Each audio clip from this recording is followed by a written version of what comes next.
Papi Lindo, I love you. I love this family. I love the nostalgic moment we just had. Going all the way back to Globe, Arizona and Santa Fe, New Mexico. Oh, thank you, Jesus.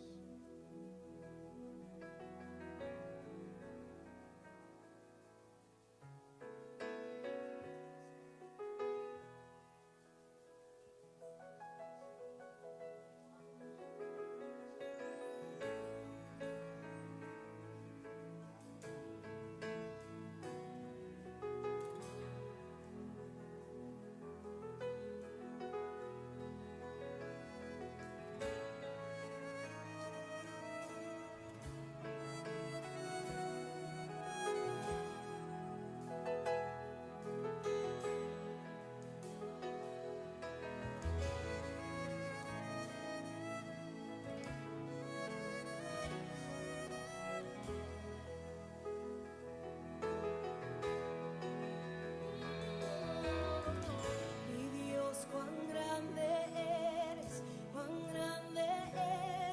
tú.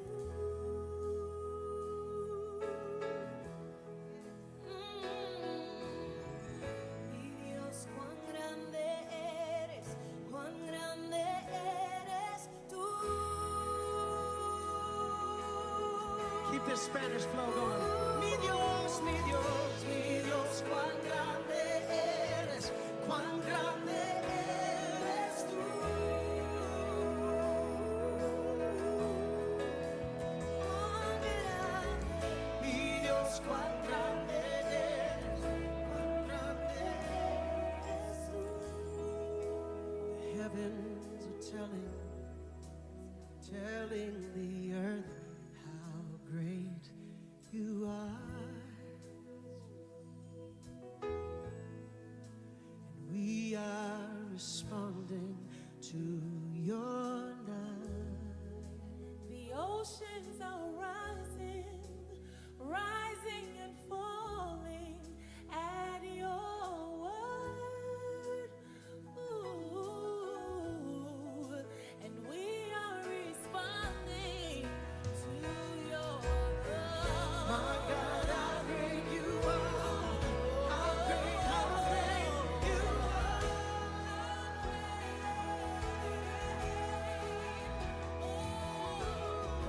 My God, how great you are.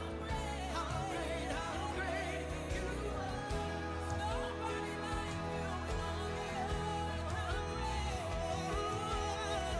My God, how great you are. How great Your hands lifted high, I say, how great. My God, how great you are.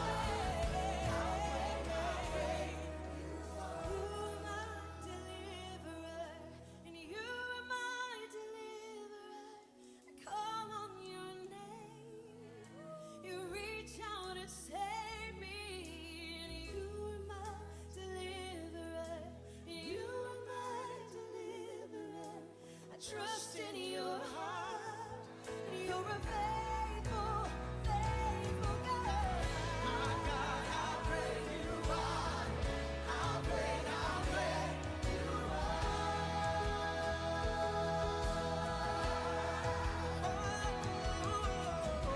My God, how great you are. How great you are. Sing hallelujah, hallelujah.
Jesus.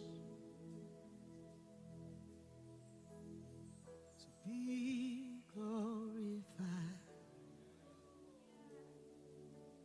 Be glorified. Be glorified. Be glorified. Oh, be glorified. Be glorified. Lord, be glorified.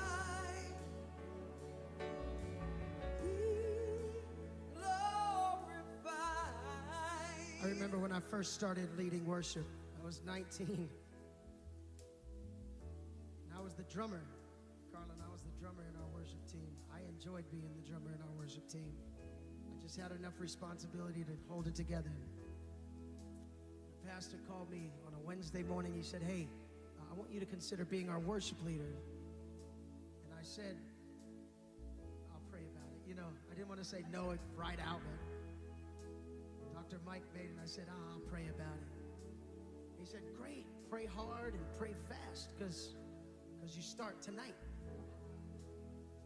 I remember calling my mom, freaking out, you know. Mom, I get to lead worship tonight. My mom goes, what are you gonna wear? With the same frantic, oh my gosh, wardrobe. I remember getting up there, I knew 2 songs. I knew Celebrate Jesus, Celebrate, the great Gary Oliver song. And I knew this song. That's all I did. I knew these 3 chords, man. Be glorified. And my legs, my right leg in particular, would just shake uncontrollably. I had no idea what I was doing. I was scared to death. And I watched how God took that simple talent, that simple gift, and turn it to his glory. I remember going home and putting my little piano in my kitchen because the acoustics were good in there. And I set up a candle and a bass and some salt and pepper shakers, because even then I wanted to be cross-cultural. And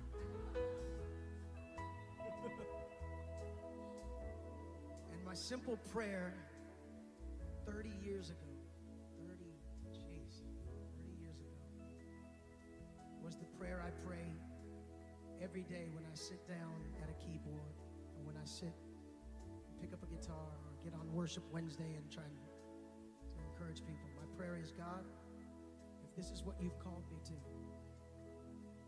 then teach me how to worship. I know that sounds so simple right now, 30 years in, but it's the key. God, I never want to think like, hey, I've got 30 years in, God, I got this. I never want to get stuck singing and leading to the front row. I want to be the court jester of worship that entertains the King. I want to be summoned into his presence. And maybe it's just this song, be glorified. No matter how simple, be glorified. But sing it with all your heart and entertain the King. I felt like he put his hands on my hands and just began to play through me. He began to sing over me in that little kitchen. And here we are 30 years later, singing the same song, singing the same song. All we want is you to be glorified, Jesus. Nothing else matters.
Saya yakin dan percaya semua kita di tempat ini yang sudah datang, yang sudah berjuang melewati badai hujan. Kita mau berjumpa dan bertemu di dalam hadirat Tuhan. Mari sajak jemaat Tuhan, kita datang dengan kerinduan hati kita. Kita datang membawa seluruh yang kita perlukan dari Tuhan. Yaitu tubuh, roh, jiwa kita. Biarkan pagi hari ini jemaat Tuhan, jangan biarkan iblis mengganggu di tempat ini. Kami mempersilahkan Engkau Tuhan. Sebelum kita masuk dalam penyembahan, mari kita tundukkan kepala. Kita masuk di dalam doa. Bapa, kami mengucap syukur Tuhan. Kasih-Mu tak pernah meninggalkan kami. Kasih-Mu ada selalu bersama dengan kami. Engkau memberikan kami perkenanan-Mu Bapa, sehingga kami ada di tempat ini. Kami mau bersekutu. Kami mau menyembah Engkau Allah yang hidup. Pulihkan setiap kami. Kami membawa kerinduan hati kami kepadamu Tuhan. Jangan Engkau membiarkan roh-Mu daripada kami Bapa. Tapi kami membuka hati kami. Kami mau Tuhan roh-Mu ada tinggal bersama dengan kami. Dan hadirat-Mu memenuhi ruangan di tempat ini Bapa. Berkati ibadah kami Tuhan. Dari awal, pertengahan hingga akhirnya. Kami serahkan di dalam nama Tuhan Yesus. Nama yang ajaib, nama yang penuh kuasa. Terima kasih Bapa. Engkau berkati juga Tuhan para jemaat-Mu mungkin yang masih dalam perjalanan. Engkau tibahkan mereka dengan penuh selamat di tempat ini. Biarkan mereka bisa Tuhan bersama-sama dengan kami menaikkan pujian, menaikkan penyembahan bagi Engkau Allah yang hidup. Terima kasih Bapa, terima kasih Allahku yang baik. Inilah doa dan permohonan kami. Kami serahkan ibadah kami ke dalam tangan-Mu. Haleluya. Di dalam nama Tuhan Yesus. Amin. Jemaat Tuhan, kita tetap dalam sikap penyembahan. Kita membuka hati kita. Kita mempersilahkan roh Tuhan. Rohnya turun di atas kita. Biarkan kita mengalami lawatan yang dahsyat daripada Tuhan pagi hari ini. Terima kasih Tuhan. Kami membawa kerinduan kami kepadamu Bapa.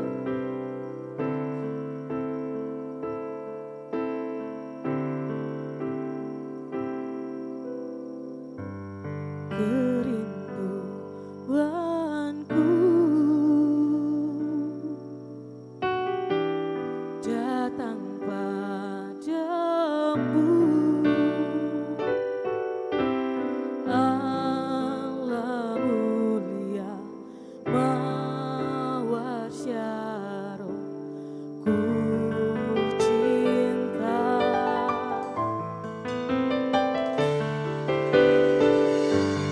Kaulah rajaku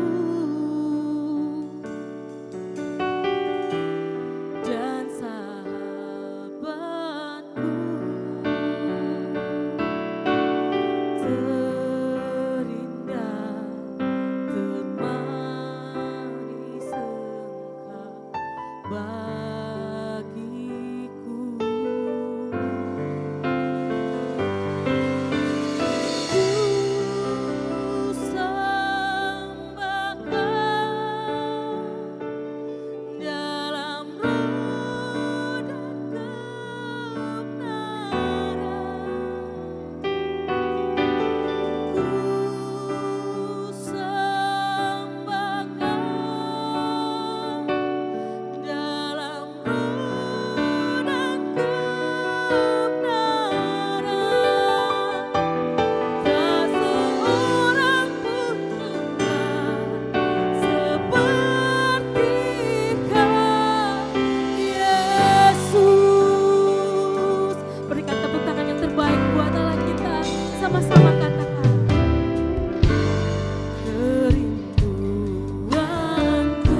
Engkau melihat setiap hati jemaat-Mu di tempat ini Tuhan. Kami mau Tuhan Engkau nyatakan hadirat-Mu di dalam hidup kami Bapa. Kami tidak mau melewati momen yang penting ini Tuhan. Karena kami tahu di dalam hadirat-Mu ada sukacita yang besar. Orang-Mu cuma seperti Kau. Sekali lagi saya rindu jemaat Tuhan dengan sungguh-sungguh katakan. Amin. Ku sembah Kau. Amin.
Kami mau datang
tetap setia mengiring Engkau. Haleluya. Pulihkan setiap kami Bapa. Pulihkan setiap hati yang hancur Tuhan. Kami mau komitmen Tuhan di tahun ini. Kami akan lebih lagi Tuhan di dalam Engkau Bapa. Kami tidak mau padamkan api-Mu di dalam hidup kami Tuhan. Kembalikan kasih-Mu Tuhan. Kembalikan kasih yang mula-mula itu di dalam hidup-Mu jemaat Tuhan. Tuhan tidak meminta banyak. Tuhan hanya ingin Engkau taat, tekun dan setia terhadap Dia.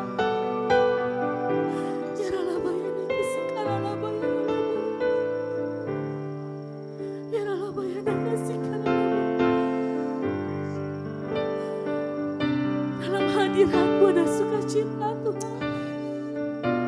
Di dalam hadirat-Mu ada kuasa yang besar yang melingkupi setiap jemaat-Mu di tempat ini Bapa. Dalam nama Tuhan Yesus, mengalirlah Roh Kudus, penuhi jemaat kami Tuhan.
Tuhan, tangan-Mu, kekuatan-Mu yang terjadi dalam hidup kami. Amin.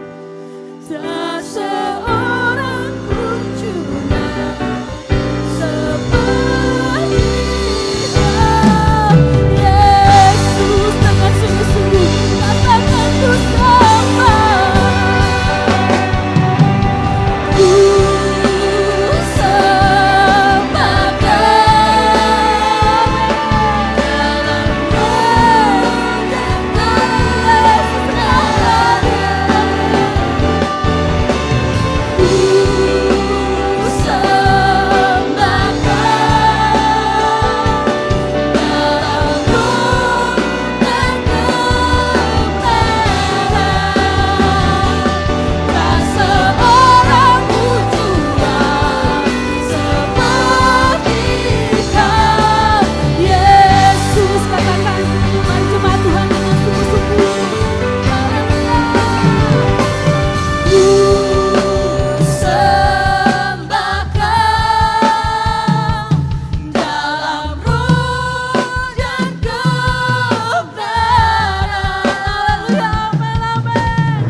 ingin lebih lagi di dalam Engkau, Amen. ingin melompat, ingin bergirang di dalam Engkau. Mari jemaat Tuhan yang kita, setiap hati kita yang rindu, sama-sama kita katakan, amin. Terpuji namamu Bapa, haleluya. Mari kita lebih lagi jemaat Tuhan. Kita mari berseru di hadapan Tuhan.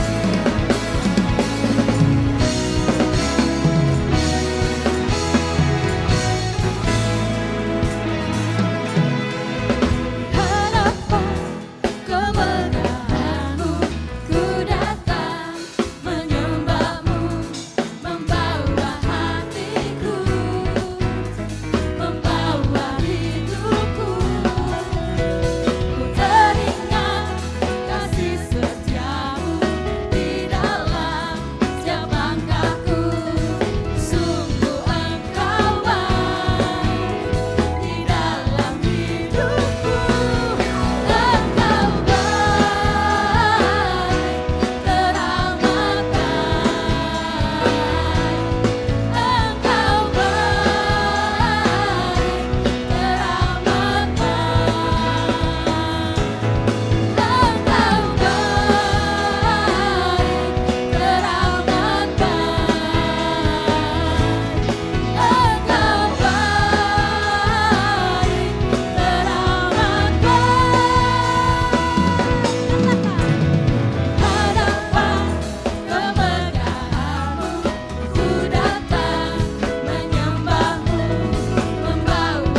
Persilakan jemaat Tuhan untuk duduk kembali.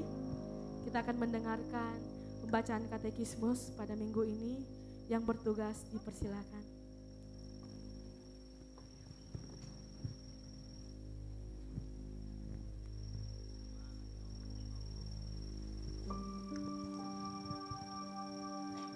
Shalom. Katekismus minggu ini terdapat satu pertanyaan yang sama dengan minggu lalu.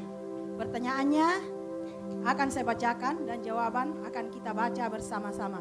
Pertanyaannya, bagaimana hubungan antar pribadi kealahan dalam Trinitas? Mari kita baca bersama-sama jawabannya.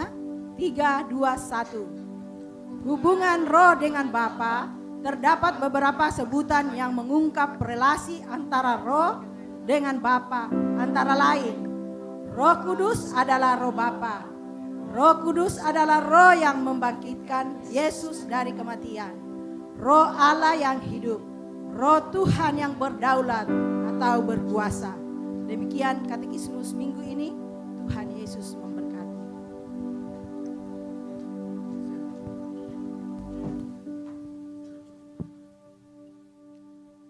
Sebelum kita masuk ke dalam kebenaran firman Tuhan, disampaikan kepada seluruh jemaat yang dikasihi Tuhan, yang datang bersama dengan adik kecil, boleh mengarahkan adik kita ke ruang Daud lantai dasar untuk mengikuti pengajaran sekolah minggu.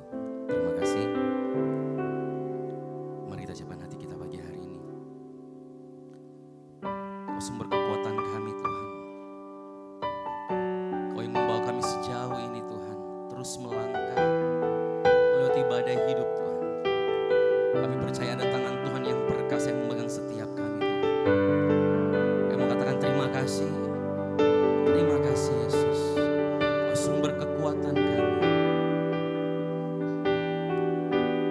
Terima kasih Tuhan. Kuasa-Mu nyata di dalam kelemahanku. Kekuatan-Mu menopang seluruh hidupku. Dari mana datang pertolonganku? Hanya Yesus pertolonganku. Boleh sekali lagi katakan. Kuasa-Mu nyata di dalam kelemahanku. Kekuatan-Mu menopang seluruh hidupku. Dari mana datang pertolonganku? Hanya Yesus pertolonganku. Engkaulah sumber kekuatan hatiku, tempat persembunyianku. Engkau penolong di saat susahku, tempat perlindunganku. Kau menara dan perisai di hidupku. Boleh tepuk tangan bagi lagi kita yang dahsyat pagi hari ini. Kuasa-Mu nyata di dalam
segalanya bagi kami Tuhan.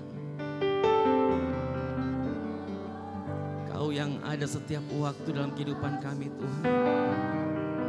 Tidak sekalipun Kau tinggalkan kami. Ini iman percaya kami di hadapan-Mu Tuhan. Yes.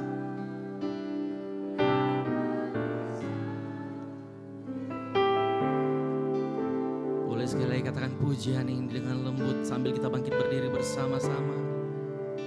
Engkaulah sumber kekuatan hatiku, tempat persembunyianku.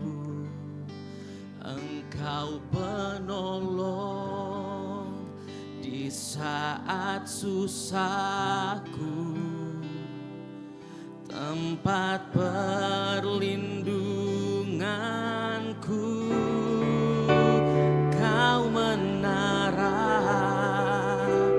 dan perisai di hidupku.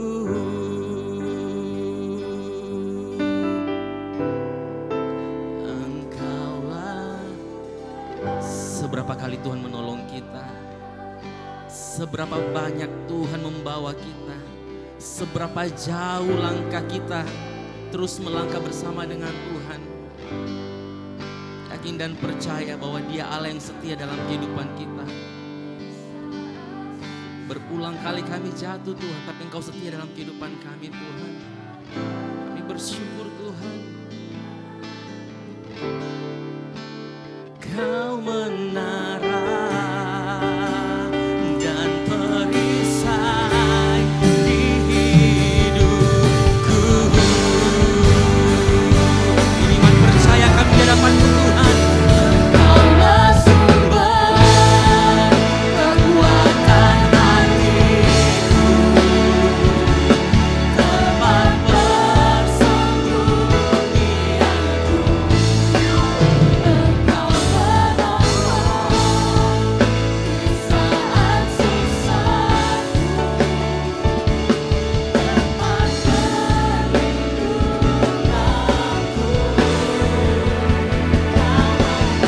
tempat perlindunganku.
segala sesuatu dari kehidupan kami Tuhan. Oleh karena itu pagi hari ini kami mau tunduk pada Sang Sumber, Sang Bapa itu sendiri melalui Tuhan Yesus Kristus. Pujian penyembahan kami naikkan biar berbau harum di hadapan-Mu Tuhan. Dan tiba saatnya kami mau merendahkan hati kami mau buka mata kami mau buka pendengaran kami, hati kami mau arahkan kepada firman Tuhan yang akan disampaikan. Bapa yang baik, berbicara kepada setiap kami melalui firman Tuhan yang disampaikan. Dan biar Roh Kudus menerjemahkan sesuai dengan apa yang menjadi kehendak-Mu dalam kehidupan kami. Sehingga kehidupan kami bukan lagi kehendak kami yang jadi, tetapi kehendak Bapa yang jadi dalam kehidupan kami. Kami berdoa Tuhan, satu bungkus kami semua di tempat ini, orang demi orang, Sehingga saat firman Tuhan disampaikan, kami terlindungi dari niat-niat kejahatan, roh-roh jahat yang mau mengambil benih-benih firman Tuhan itu. Yang mau mengacaukan segala macam konsentrasi kami. Kami mau patahkan di dalam nama Tuhan Yesus Kristus. Kami mau duduk diam mendengarkan firman Tuhan. Sekali lagi berbicara kepada kami. Singkapkan kepada kami apa yang menjadi kehendak-Mu. Sehingga kami suatu kali berdoa, biarlah kehendak-Mu yang jadi, bukan kehendak kami Tuhan. Kami serahkan pemberitaan firman ini. Urapi kami semua, tidak terkecuali hamba-Mu yang akan memberitakan firman Tuhan. Di dalam nama Tuhan Yesus Kristus. Yang siap mendengarkan firman Tuhan dan belajar sama-sama, katakan amin, amin, amin. Silakan duduk. Baik, selamat pagi. Shalom. Puji Tuhan, di tengah hujan yang cuaca yang tidak bersahabat, saya yakin kita semua orang-orang Kristen yang tangguh. Makanya mau datang ke gereja. Yang setuju katakan amin. Nah, yang di rumah jangan lupa nanti yang bisa datang ke onsite, datanglah ke onsite. Ya, kecuali kita punya keterbatasan yang tidak bisa kita atasi lagi. Ya. Baik, hari ini, pagi hari ini kita akan belajar sesuatu mengenai revival. Ya. Nah, ini penting buat kita bersama-sama belajar hal ini. Dan saya harap setelah kita pulang dari tempat ini kita belajar firman Tuhan. Ada sesuatu yang Tuhan gerakan. Tuhan berbicara kepada setiap kita. Dan hidup kita, saya berdoa tidak sama lagi saat kita datang. Kita berubah, hati kita berubah. Pembaruan budi kita terjadi dalam kehidupan kita. Mari kita buka bersama-sama di dalam Mazmur 51 ayat 1 sampai dengan 21. Ya, Mazmur 51 ayat 1 sampai dengan 21. Saya jemput jemaat Tuhan bangkit berdiri untuk kita menghormati firman Tuhan. Dengarkan baik-baik, saya akan membacakan ayat pertama dan kedua. Setelah itu ayat ketiga, Bapak Ibu Saudara sekalian, nanti ayat keempat kita akan bergantian dan bergantian seterusnya. Hanya ayat 1 dan 2 yang saya bacakan. Lalu kemudian nanti setelah itu ayat ketiga Bapak Ibu Saudara sekalian, ayat keempat saya, ayat kelima Bapak Ibu Saudara sekalian, dan sampai dengan ayat 21 kita akan baca bersama-sama. Yang mengerti katakan amin. Baik. Pengakuan dosa untuk pemimpin biduan, Mazmur dari Daud. Ketika Nabi Nathan datang kepadanya setelah ia menghampiri Batsheba. 3.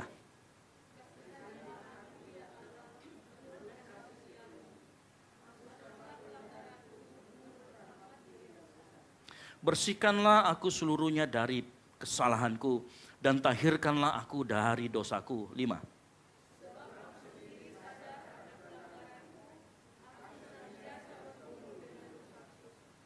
Terhadap engkau sajalah aku telah berdosa dan melakukan apa yang kau anggap jahat, supaya ternyata engkau adil dalam putusanmu, bersih dalam penghukumanmu. 7.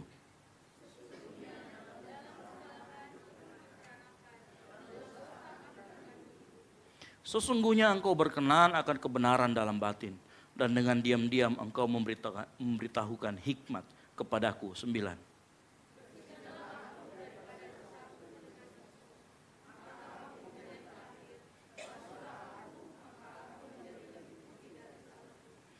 Biarlah aku mendengar kegirangan dan sukacita. Biarlah tulang yang kau remukkan bersorak-sorai kembali. 11.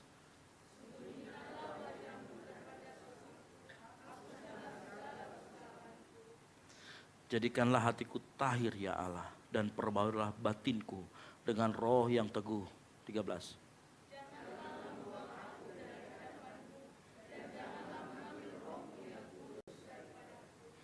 Bangkitkanlah kembali padaku kegirangan karena selamat yang daripadamu, dan lengkapilah aku dengan roh yang rela.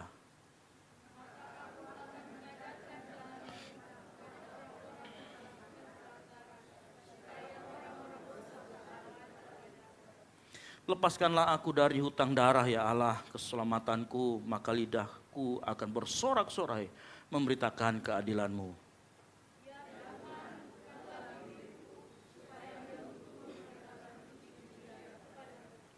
Sebab engkau tidak berkenan kepada korban sembelihan, sekiranya aku persembahkan korban bakaran, engkau tidak menyukainya. 19.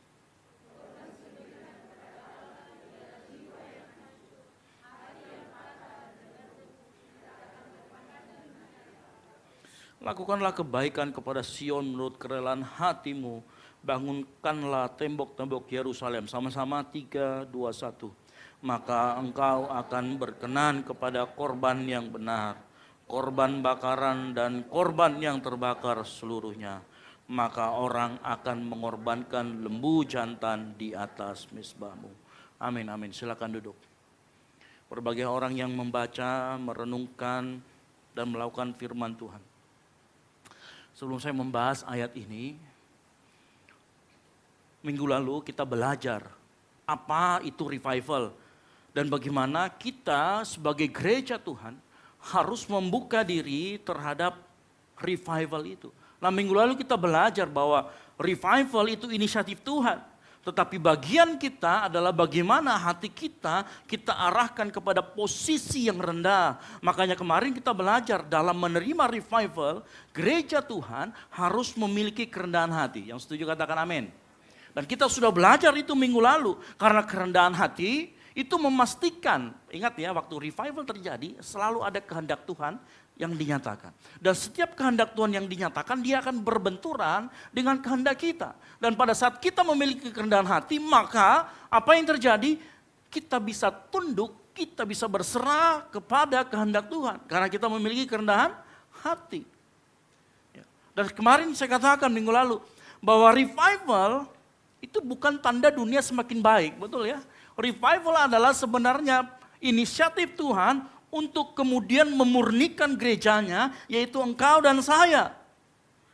Nah, kata memurnikan di dalamnya ada yang namanya proses memotong, membersihkan dosa-dosa yang hidup di antara kita. Nah, ini bagian yang gak enaknya mungkin. Saya ulangi lagi. Revival, ya, dia akan memurnikan gereja Tuhan. Dan salah satu proses memurnikan gereja itu adalah Tuhan memunculkan dosa, menegur orang, kemudian dia akan bersihkan dosa itu. Sama seperti apa yang kita barusan baca terjadi. Revival yang barusan kita baca terjadi, sebelumnya kalau kita tahu cerita itu ya, Bapak Ibu tahu cerita ini, saya ceritakan sedikit ya. Kisah ini bermula dari seorang Raja Daud yang waktu itu harusnya dia pergi berperang karena dia seorang raja, tapi dia tinggal di Yerusalem. Waktu dia berjalan di waktu petang, dia lihat Batseba sedang mandi. Dia tahu ini Batseba sudah punya suami. Dia panggil Batseba untuk melakukan perzinahan. Apa yang terjadi dengan Daud? Enggak taunya, betul-betul hamil. Ya. Waktu Batseba hamil, akal bulusnya Daud muncul. Panggil dulu suaminya supaya dia pulang, supaya ditutupi kejahatannya. Nggak taunya ternyata Uria ini orang yang loyal sama Daud, sama teman-temannya. Mereka nggak mau pulang ke rumahnya meskipun dipanggil, nggak mau pulang ke rumahnya kalau teman-temannya juga nggak pulang. Jadi selama dia dipanggil pulang, dia nggak pernah menghampiri istrinya, dia nggak pernah datang pulang ke rumahnya. Semakin streslah Daud. Waduh, ini bisa ketahuan. Tahu apa yang dilakukan sama Daud? Dia tulis pesan rahasia. Ya, ini kalau dikatakan punya surat intelijen yang high qualify. Dia bilang apa sama Panglima Yoab? Yoab, tolong kamu tempatkan orang yang namanya Uria ini paling depan, yang paling sengit. Yang ibaratnya kalau dia masuk ke situ pasti mati. Dan betul, dimasukkan ke situ dan betul Uria kemudian mati, meninggal. Dan setelah Uria meninggal, apa yang dilakukan oleh Daud? Daud dengan bangganya, saya harus, karena Uria ini sudah meninggal. Ya kan, biasanya kan kalau gitu ya modusnya apa? Menyantuni janda-janda. Dia bilang kalau begitu saya akan nikahi Batseba. Akhirnya dinikahi sama Batseba. Apa yang terjadi kemudian? Dia tutupi kejahatannya, tapi dia tidak bisa tutupi dari yang namanya Tuhan Allahnya. Apa yang terjadi? Tuhan Allah pakai seorang nabi yang namanya Nabi Nathan. Datang Nabi Nathan kepada Daud. Ditegurlah Daud.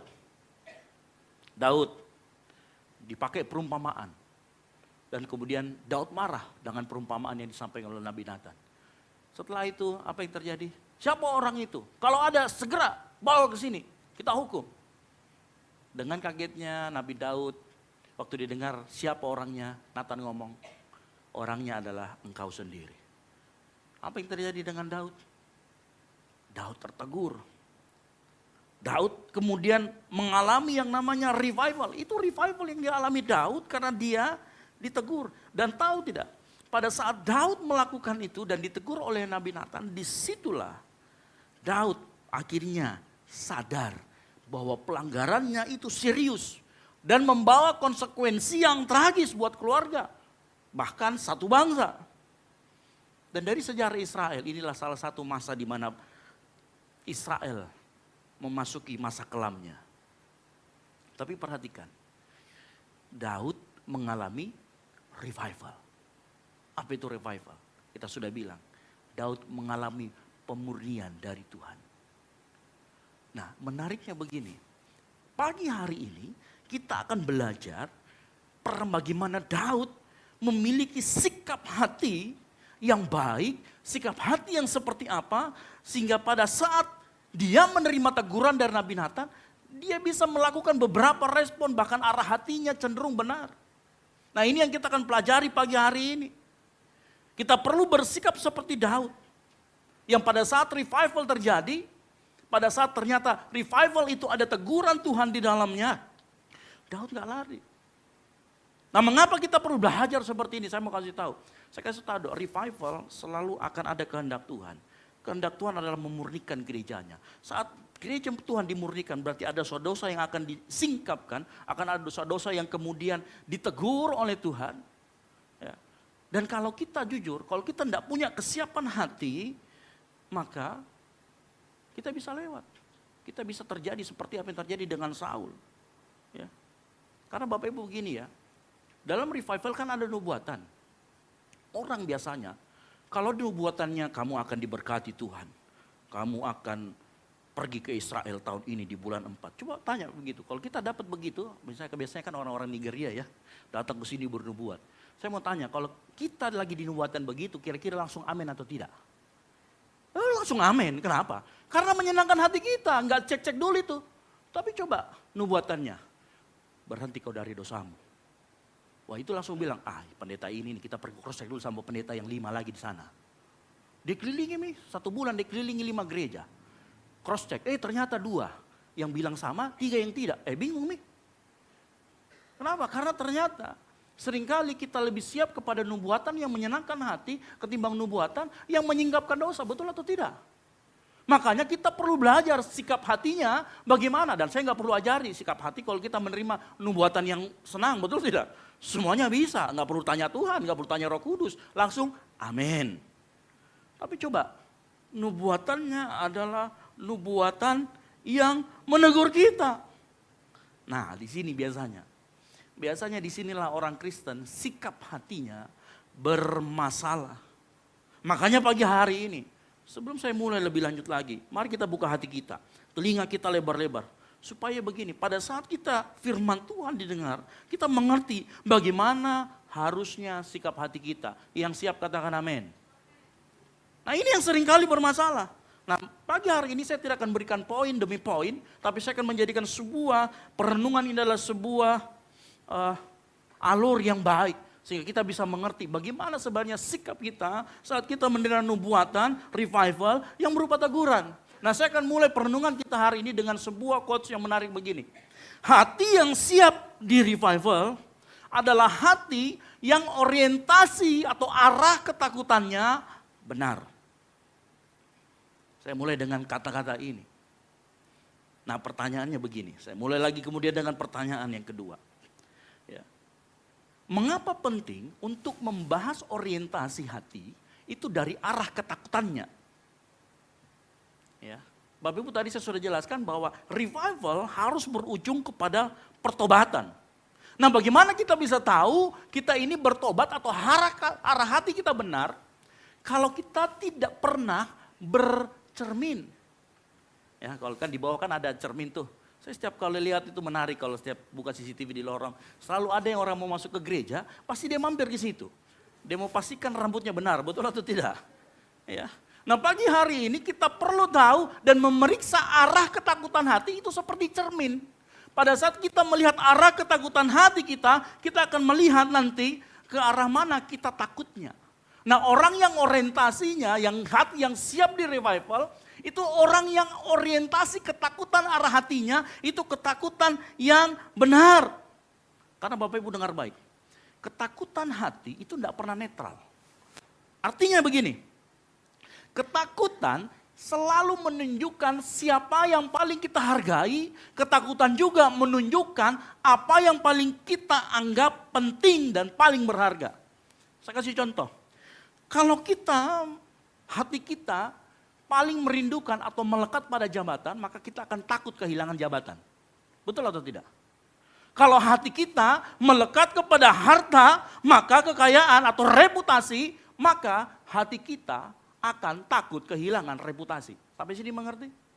Karena ketakutan itu seperti sebuah cermin. Kalau kita takut atau merindukan kekayaan, maka kita akan takut kehilangan kekayaan. Sama seperti siapa buktinya? Ada seorang yang kaya yang muda dalam Lukas 18. Tuhan, apa yang harus aku lakukan supaya aku mendapatkan hidup yang kekal? Kau katakan aku guru yang baik. Pergi jual milikmu, bagikan kepada orang miskin, dan ikutlah. Apa yang terjadi dengan anak muda ini? Pulang. Dikasih lihat cermin sama Tuhan. Ini loh cermin dirimu. Arah ketakutanmu itu ternyata takut harta, bukan gak mau takut ikut aku. Lalu dia pergi dengan sedih. Halo, orang kaya yang muda, gagal. Tapi ada satu orang juga yang berhasil. Makanya dia disebut dengan bapak orang percaya. Siapa? Abraham. Abraham yang paling dirindukan oleh dirinya apa? Keturunan, betul atau tidak? Pada saat dia diberikan keturunan, Tuhan lihat, hatinya sudah mulai melekat kepada apa yang dijanjikan. Bukan melekat kepada sang pemberi janji, tapi dia melekat kepada apa yang dijanjikan. Tuhan ngomong apa? Kasih anakmu. Betul atau tidak? Dan apa yang terjadi dengan Abraham? Abraham berhasil. Dia membuktikan dirinya bahwa hatinya tidak melekat pada apa yang dia rindukan. Makanya saya mau kasih tahu, arah ketakutan hati kita merupakan sebuah cermin untuk kita melihat hati kita itu bersih, hati kita itu ada di track yang benar atau tidak. Ya. Martin Luther pernah berkata begini, dia bilang gini, whatever your heart clings to and confidence in, that is really your God. Apapun yang hatimu lekat dan andalkan, itulah sesungguhnya Allahmu. Dalam pembahasannya mengenai 10 perintah Allah, dia ngomong seperti ini. Jadi apapun ketakutan kehilangan kita, saya mau beritahu, itu bukan cuma musuh rohani, tapi itu cermin rohani kita, posisi hati kita, karena ketakutan kehilangan akan membuat kita melihat apa yang sebenarnya kita dambakan dan apa yang kita sembah, yang mengerti katakan amin. Dan apa yang kita lindungi itulah yang paling kita sembah. Bapak Ibu tahu, revival tidak pernah terjadi dari arah ketakutan yang salah. Saya ulangi lagi, revival tidak akan terjadi kalau arah hati kita salah. Kalau ketakutan dari arah hati kita salah, maka revival tidak akan pernah terjadi dalam hidupmu. Itu sama artinya kita sedang tidak merendahkan diri. Nah perhatikan, saya akan coba bahas, lihat apa yang kita baca. Bapak Ibu perhatikan, saya akan kasih 2 contoh yang sering sekali para pendeta, tapi saya mau kita lebih dalam lagi. Ada 2 contoh tokoh, Daud dan Saul. Ya. Daud dan Saul itu sama-sama berdosanya di hadapan Tuhan. Bahkan beberapa penafsir berkata begini, dosanya Daud itu jauh lebih berat. Karena di dalamnya ada politik kekuasaan, ada nafsu, hawa nafsu.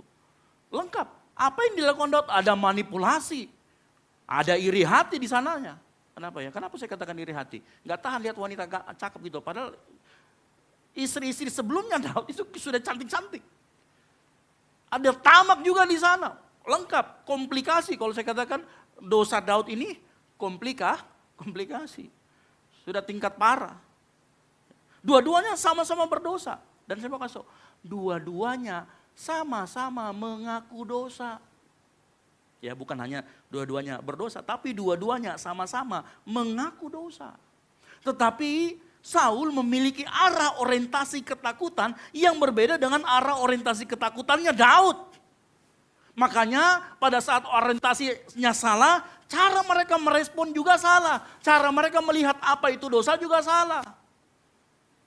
Makanya kita perlu belajar pagi hari ini. Ya. Perhatikan Daud, Bapak Ibu Saudara sekalian, perhatikan Daud. Mazmur 51 yang kita baca barusan, itu semacam pengakuan dosa yang terdalam dari seorang Daud. Apa yang barusan kita baca, kenapa saya ngotot? Pagi hari ini kita harus bacakan, harusnya itu juga kita yang terjadi dengan kita. Ya. Daud, Mazmur 51 lahir dari momen paling kelam dalam kehidupan Daud. Ini bukan dosa kecil, ini skandal moral, ini penyalahgunaan kekuasaan, ini manipulasi, ini pembunuhan secara tidak langsung. Dan menariknya, waktu Nabi Nathan datang dia tegur Daud. Daud tidak bilang, ya Tuhan pulihkan reputasiku, ya Tuhan amankan tahtaku, tenangkan rakyatku. Oh tidak. Mazmur 50 ayat 13, lihat bagaimana respon Daud, dia bilang apa? Jangan membuang aku dari hadapanmu dan jangan mengambil rohmu yang kudus daripada. Dari sini kita tahu Daud nggak pernah takut kehilangan mahkota, betul atau tidak? Daud tidak pernah takut kehilangan mahkota. Daud takut kehilangan roh Tuhan. Ini bukan karena Daud lebih rohani, bukan. Bukan karena Daud lebih rohani, tapi karena Daud belajar dari Saul sebelumnya. Kalau kita membaca nanti kisah tentang Saul di ayat 15 dan di pasal 1 Samuel di pasal 15, di pasal 16, ya. Daud tahu betul Saul pernah menjadi raja yang diurapi ada roh Tuhan, tetapi Daud juga tahu Saul pernah menjadi raja tapi tidak ada roh Tuhan. 1 Samuel 16 ayat 14a berkata, tetapi roh Tuhan telah mundur daripada Saul. Daud tahu sejarah. Dia lihat sendiri bagaimana Saul, roh Tuhan undur daripadanya. Kenapa? Ya kan dia yang mainkan kecapi. Kalau ini diserang oleh roh jahat, siapa yang mainkan kecapi? Daud. Jadi Daud tahu persis apa yang terjadi dengan Saul. Bukan karena Daud sekedar lebih rohani, tetapi Daud sadar betul. Daud itu begini, tanpa kehadiran Tuhan dalam hidupnya, dia bisa tetap jadi raja. Tetapi dia bukan siapa-siapa di hadapan Tuhan. Ini kesadaran Daud. Ya. Makanya dengar baik pagi hari ini. Engkau bisa diberkati Tuhan. Engkau bisa dapat jabatan yang tinggi. Engkau punya perusahaan dan sebagainya. Tapi engkau bisa tetap bukan siapa-siapa di hadapan Tuhan. Engkau bisa berkhotbah dengan bagus. Tapi engkau tetap bukan siapa-siapa di hadapan Tuhan. Kenapa? Perhatikan, nanti kita akan belajar sama-sama. Ya. Makanya saya selalu katakan begini, hati-hati dengan konsep teologi kemakmuran yang mengatakan bahwa kalau orang diberkati, artinya dia disertai Tuhan. Ini konsep yang salah, akan membawa kita pada judgement yang salah. Ya. Karena terbukti, Saul tetap jadi raja, tapi tidak disertai Tuhan. Bisa nggak nabi-nabi palsu menyembuhkan? Bisa. Matius kan jelas berkata, nyala daripadaku engkau membuat kejahatan. Dia bisa gak bikin mujizat? Bisa. Tetapi Tuhan tidak kenal dia. Daud takut sekali dalam posisi itu. Ya. Makanya jangan sekali lagi saya katakan, saya ulangi. Jangan punya konsep seperti teologi kemakmuran. Kaya artinya disertai Tuhan. Bahagia artinya disertai Tuhan. Kalau bahagia disertai Tuhan, robek itu kitab Ayub. Karena Ayub tidak pernah. Mungkin kalau kita baca seluruh ininya cuma bagian awal dan terakhir dia bahagia. Tapi tengah-tengahnya penderitaan. Kitab Ayub 95% diisi dengan penderitaannya Ayub. Keluh kesahnya. Masih bilang seperti ini. Ya. Coba perhatikan ketika Saul ditegur oleh Tuhan. Tahu kapan Saul ditegur oleh Tuhan? Nanti baca dalam 1 Samuel 15 ayat 1 sampai dengan 35. Nah ceritanya begini. Saul itu setelah diurapi dia suruh begini. Samuel ngomong, kamu harus memerangi orang Amalek, bantai semua orang Amalek karena dia berbahaya. Nah Saul betul-betul berperang lawan orang Amalek dan dia menang. Tapi perintah Tuhan suruh habiskan semua orang Amalek dari muka bumi ini. Dia sisain termasuk apa? Termasuk kambing, domba, lembu apa semuanya harus dihabiskan. Ternyata Saul dia tidak lakukan. Kambing domba disisihkan, rajanya disimpan buat arak-arakan. Kemudian datang firman sama Samuel. Samuel lihat, raja yang baru ke ini, saya menyesal menjadikan Saul sebagai raja. Samuel datang, hei apa yang kau lakukan? Bilang, oh tenang. Tuhan sudah suruh kamu untuk bantai semuanya. Iya tenang, tapi kami sisakan kambing lembu domba supaya nanti buat korban bakaran. Rohani ya kelihatannya ya. Rohani banget nih. Ya. Ini kayak seperti orang yang kalau di gereja nyumbangnya gede nih. Oh nanti saya ini punya hasil jaran, kita sumbang semua ke gereja. Ya. Padahal Tuhan suruh bilang, babat habis. Ya.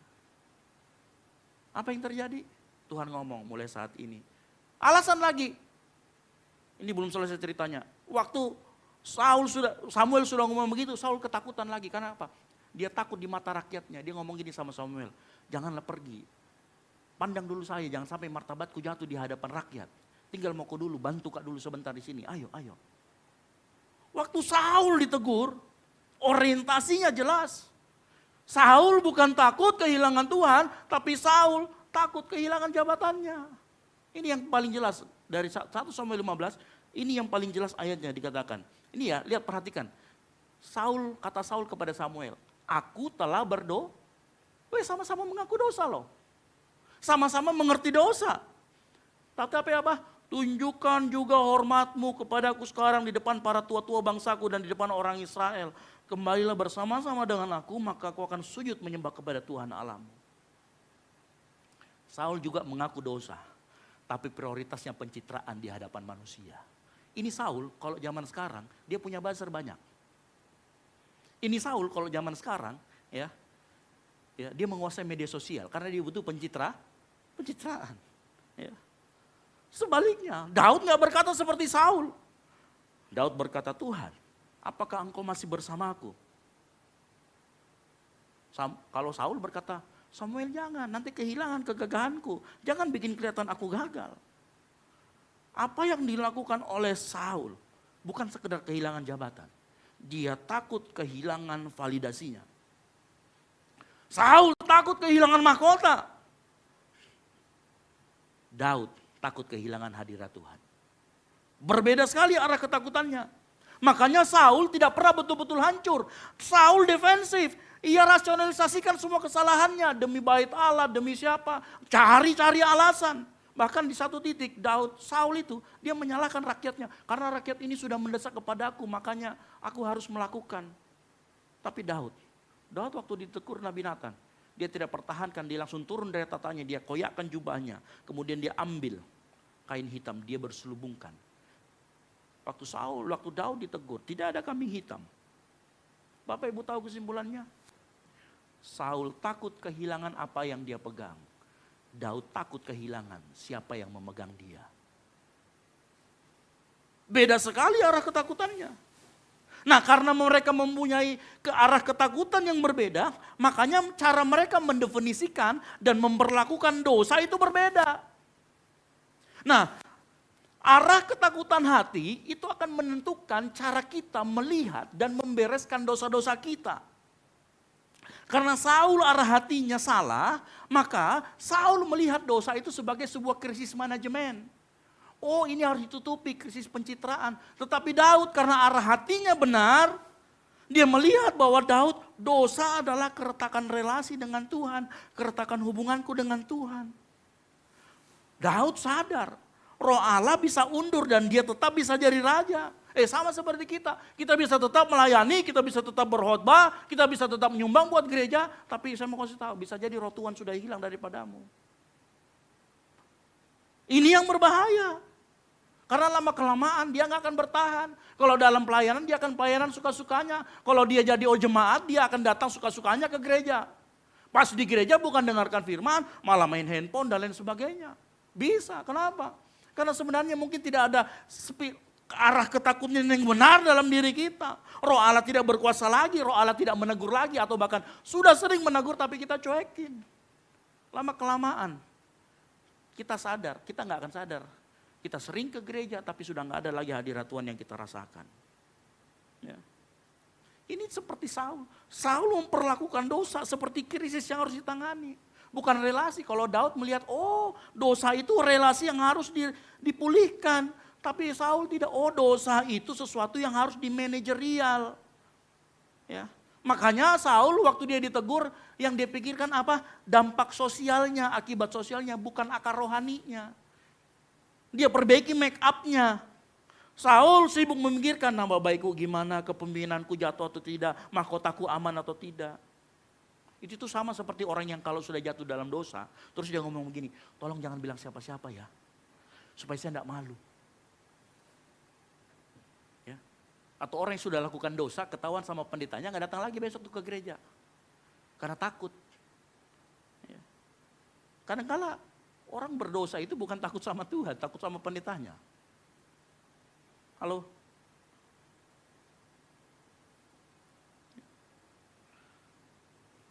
Saul waktu berdosa, dia mencoba mengendalikan kerusakan. Bukan dia merendahkan hati di hadapan Tuhan seperti Daud. Makanya dia cara membereskannya punya harus cepat beres. Jangan sampai pencitraanku salah. Pakai alasan rohani. Pakai manajemen dosa.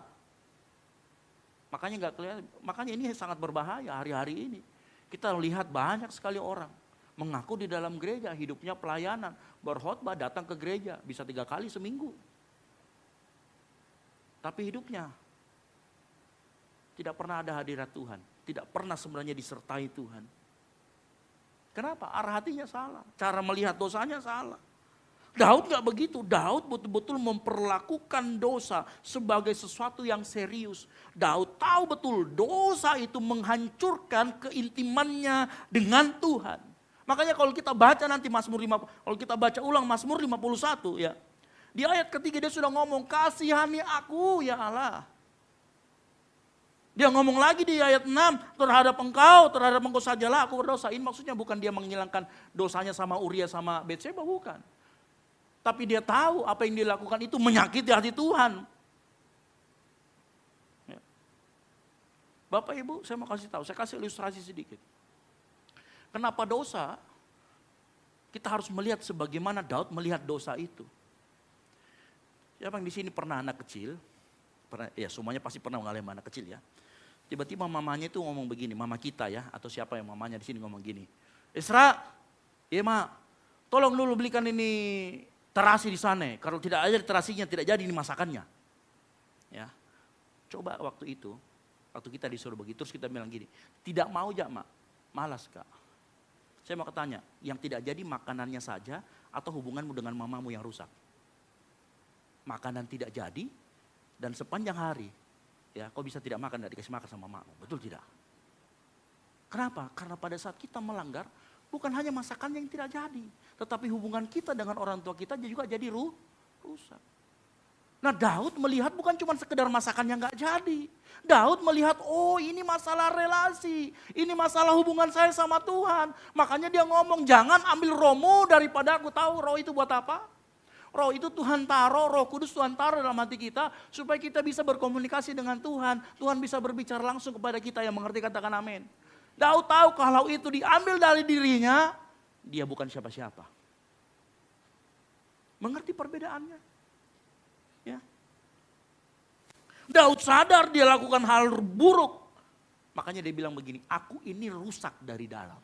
Makanya kalau kita membaca di Mazmur 51 ayat 7 dia berkata begini, sesungguhnya dalam kesalahan aku diperanak, dalam dosa aku dikandung ibuku. Daud sadar masalah dosa itu bukan masalah modifikasi perilaku. Daud sadar betul dosa itu dari dalam. Masalahnya dengan dia ngomong begini, Daud melihat dosa gak bisa diatasi dengan manajemen dosa seperti Saul. Daud sadar betul bahwa dia butuh anugerah dari Tuhan untuk membereskan dosa-dosanya. Dan titik yang paling menegangkan buat saya adalah, ini yang paling kita, wow. Pada saat Daud ditegur, dia menyanyikan Mazmur 51, yang kita baca tadi. Daud tidak pernah sekalipun tawar-menawar konsekuensi dari apa yang dia perbuat. Betul atau tidak? Daud gak pernah menawar hukumannya. Tahu kan hukumannya dia apa? Anak yang dikandung oleh Betseba hasil hubungan gelapnya mati, betul ya? Apalagi yang terjadi dengan Daud? pedang tidak akan lepas dari keturunan keluarganya. Bapak Ibu tahu setelah kejadian ini yang terjadi dengan anak-anak Daud itu saling memperebutkan tahta. Ada yang saling memperkosa, ada yang memperkosa gundik bapaknya sendiri. Tapi perhatikan Daud waktu dia jatuh dalam dosa, dia tidak tawar-menawar hukuman. Daud tidak berkata, Tuhan kurangi dong tanggung konsekuensiku. Tuhan batalkan dong, enggak. Dia berkata dalam Mazmur 51 ini loh. Jangan membuang aku dari hadapanmu. Jangan mengambil rohmu daripadaku. Seolah-olah dia ngomong gini, Tuhan jangan pergi nah, tetap di sini. Tahu artinya? Ini bahasa hubungan, ini bahasa relasi. Ya kalau yang pacaran ditinggalkan, ya kasih putus kak. Ya, sama seperti itu, Daud merasakan seperti itu. Ini menunjukkan ketakutan terdalam dari seorang Daud. Daud tahu betul relasinya dengan Tuhan tidak bisa ditawar. Nah seringkali manusia salah memahami revival. Banyak orang berpikir revival itu hidup langsung lancar. Kalau kita bertobat maka masalah langsung beres. Kalau kita bertobat konsekuensi dosa dihapus. Saya mau tanya, saya mau kasih tahu. Mazmur 51 apa yang terjadi sama Daud. Itu tidak berarti kalau kita bertobat sungguh-sungguh akibat dosa di dunia ini akan hilang. Dosamu diampuni, yes. Keintimanmu dengan Tuhan dipulihkan, iya. Hati dipulihkan, iya. Hara hidup dibenarkan, iya. Tetapi dampak dosa tetap ada. Bukan karena Tuhan kejam. Tetapi ini proses yang harus kita jalani. Bapak Ibu saya mau kasih tahu. Tuhan mendidik kita itu bukan memanjakan. Lihat Daud. Daud tetap menangis. Daud tetap menuai apa yang dia tabur. Tetapi satu hal Daud yang tidak pernah dilakukan. Yang tidak pernah terjadi dalam hidupnya. Daud tidak pernah ditinggalkan Tuhan. Makanya dia ngomong. Tapi kan kita berkata Pak, tapi di Mazmur 51 ayat 16 berkata tuh. Lepaskanlah aku dari hutang darah ya Allah. Saya mau kasih tahu. Waktu dia ngomong seperti ini dia sedang menegaskan bahwa dia punya hutang darah. Dia punya dosa yang dalam. Dia punya dosa seperti yang dilakukan oleh Kain. Waktu dia ngomong hutang darah ingat. Waktu darah Kain tertumpah dia teriak sama Tuhan dan didengar sama Tuhan. Dia dengan posisikan dirinya bilang saya ini berdosa. Dan Daud minta dilepaskan artinya gini. Lepaskanlah aku dari rasa bersalah itu. Karena dia memang bersalah. Ya. Dan dengar baik makanya. Tuhan itu mengampuni dosa kita sepenuhnya. Tetapi seringkali ia biarkan konsekuensinya. Supaya karakter kita sungguh-sungguh dibentuk sama Tuhan. Ya. Daud rela terluka bersama Tuhan. Saul gak mau terluka bersama Tuhan.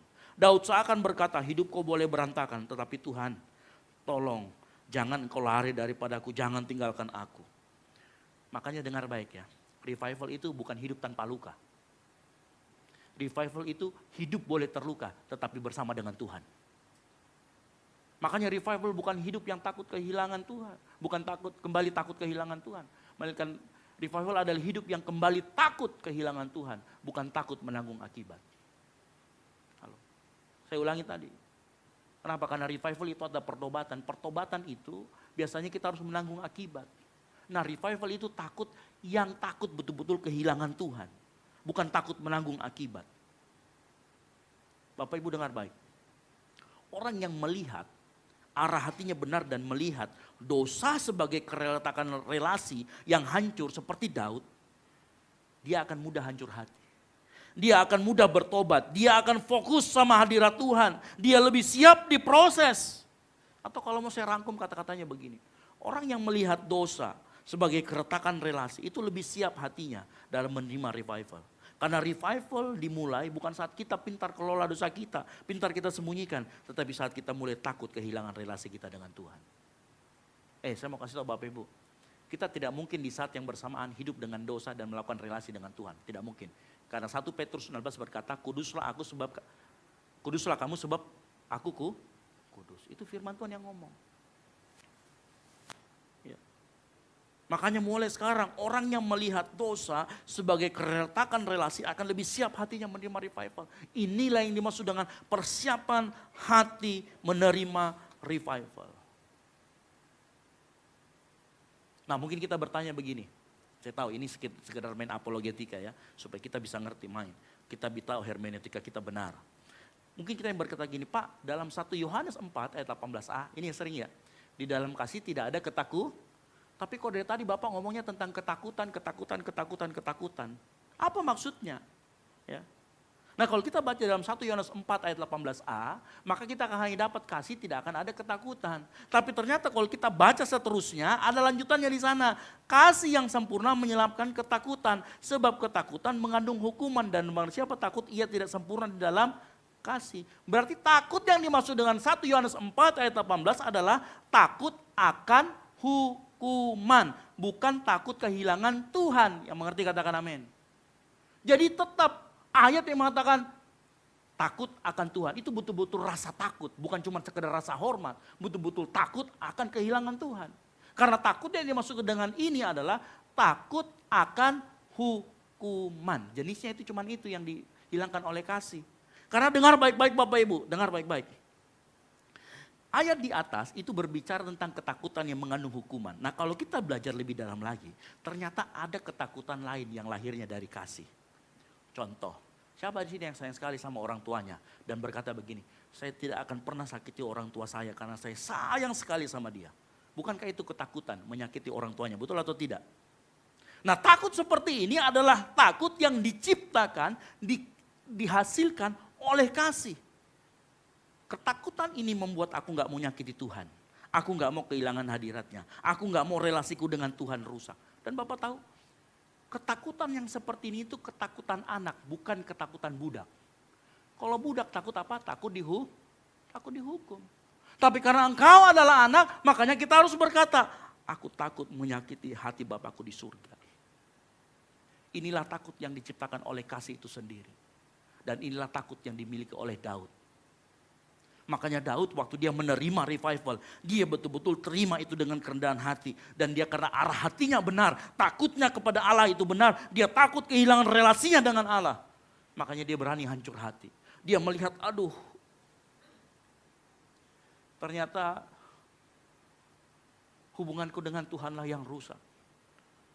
Aku gak peduli dengan jabatanku, aku gak peduli dengan kekayaanku. Gimana caranya Tuhan, jangan engkau lalu daripadaku. Tetap tinggalkan rohmu dalam diriku. Aku takut kehilangan rohmu. Dia takut relasinya dengan Tuhan rusak. Ini pertobatan yang benar. Inilah sikap hati yang harus kita miliki saat Tuhan melakukan revival di antara kita. Yang mengerti katakan amin. Permasalahannya begini, ironi saat ini. Ironinya. Ya. Orang bisa takut dosa, tapi tidak takut kehilangan relasinya dengan Allah. Apa maksudnya? Ya, Bapak Ibu hari-hari ini, takut dosa itu bukan berarti takut kehilangan Tuhan. Kadang-kadang takut dosa itu cuma karena kita takut ketahuan. Kenapa? Kalau kita ketahuan, nama baik kita rusak, betul atau tidak?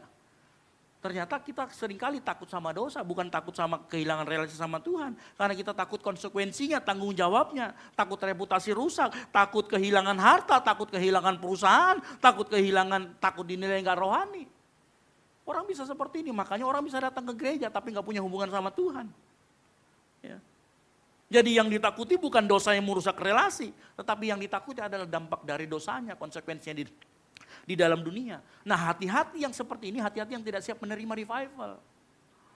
Sebaliknya kalau hati kita melihat dosa, masalah relasi, apa yang terjadi? Kita akan lebih mudah hancur hati. Kita akan lebih mudah rendah hati di hadapan Tuhan.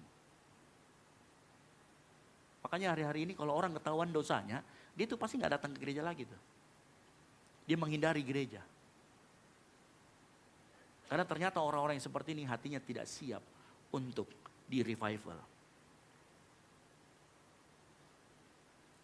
Orang hari-hari ini di gereja, hadirat Tuhan bisa pergi, tapi yang penting saya tetap jadi WL.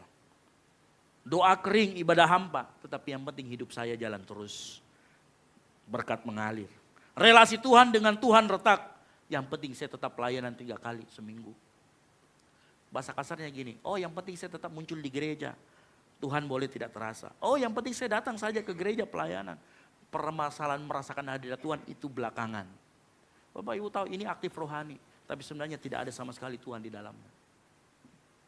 Dan ini hari-hari ini yang banyak terjadi di gereja. Akibatnya kalau orang yang merasa seperti ini. Dia gak akan pernah butuh revival. Karena tidak pernah takut kehilangan relasi seperti Daud.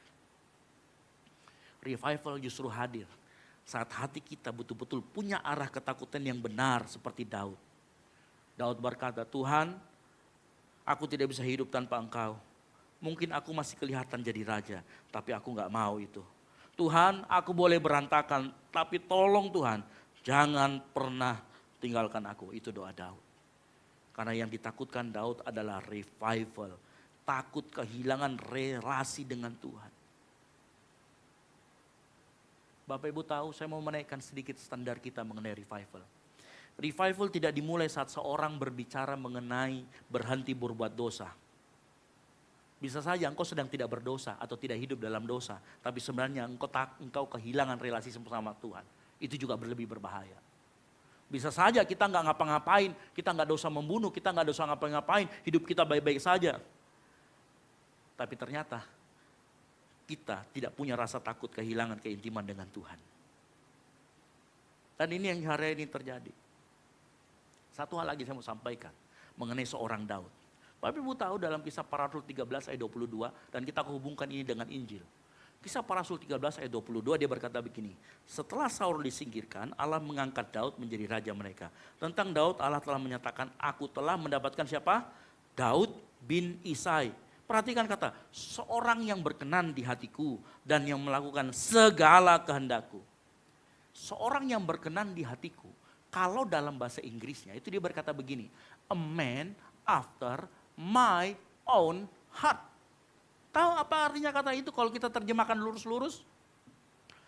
Bukan terjemahan yang kita sudah ada maknanya. Kalau kita terjemahkan ini adalah orang, a man, setelah hati Tuhan sendiri. Betul tidak? Jadi dikatakan di sini artinya orang setelah hati Tuhan. Waktu saya mengerti ini, waktu saya belajar ini tentang Daud, saya baru mengerti betul-betul kenapa Daud dicap sebagai orang setelah hati Tuhan sendiri. Karena Daud sangat-sangat memperhatikan bagaimana relasinya dengan Tuhan. Dia mengutamakan relasinya dengan Tuhan lebih daripada apapun.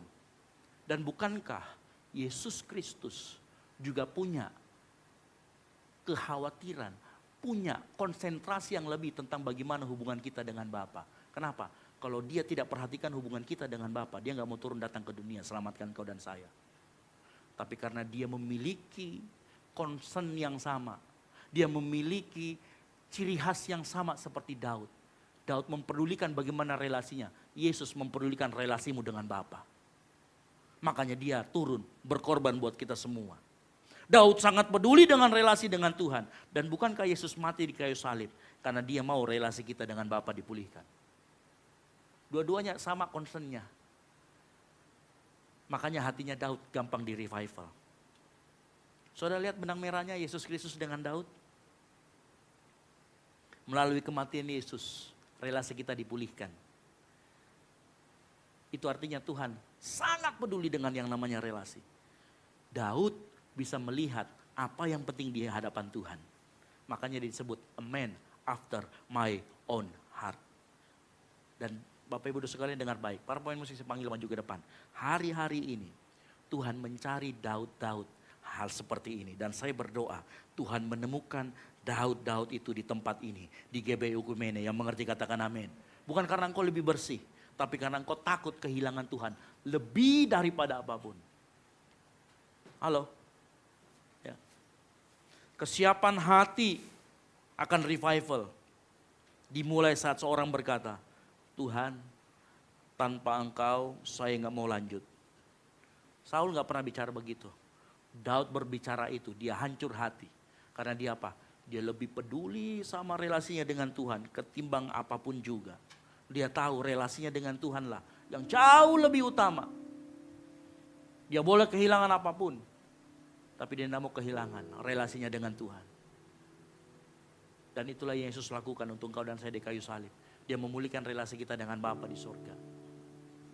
Makanya pagi hari ini coba. Ayo. Periksa hati kita. Kita ini orang Kristen Saul atau orang Kristen Daud? Dua-duanya sama hadir di gereja. Tapi dua-duanya nggak bisa kelihatan arah hatinya kemana. Bapak Ibu dengar baik. Revival selalu akan memurnikan. Dan saat dia memurnikan, dia akan menampakkan dosa-dosamu. Pada saat dosa-dosamu ditampakkan, apa yang kau paling takutkan? Hartamu kah? Jabatanmu, pangkatmu, kekayaanmu, posisimu? Takut tidak nilai rohani kah?